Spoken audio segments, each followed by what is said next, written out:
referring specifically to the way in which the New Testament didn't record anything about Jesus for decades until after he would have lived and died. This commenter is asking, any idea why it took so long to get things in writing? Was writing still only a rich people's skill? When did average people even learn to write? This is an excellent question and actually turns into an excellent counter-apologetics point.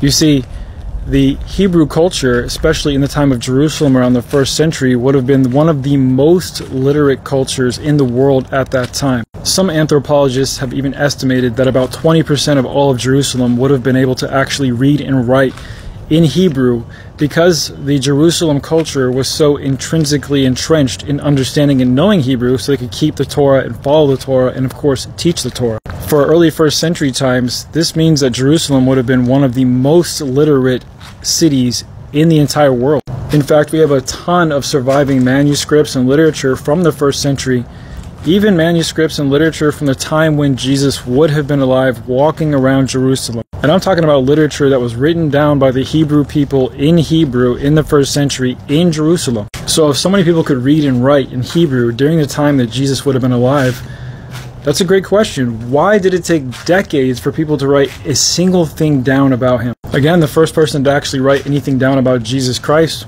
was Paul. Not any of the disciples of Jesus who walked with him, but Paul, a guy who claims he met Jesus through a vision only. The first actual gospel, the Gospel of Mark, wouldn't even come for another 20 or 30 more years after Paul wrote. So we're talking 60, 70 years plus after Jesus would have lived. So why did literally no one record a single thing about Jesus while he was alive, or even 5 years after, or even 10 years after? Why did they wait so many decades to write anything about Jesus? And when they finally did start writing about Jesus, why did they copy the words of Plato and Socrates and Homer and Aristotle to explain this New Testament idea? If you want my honest answer, I think it's because Jesus never existed.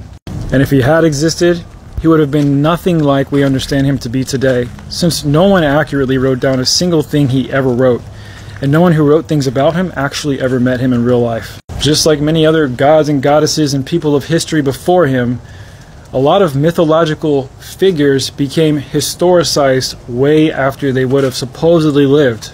But of course, we know now that these mythological figures never actually lived at all. P.S. Moses, same exact thing.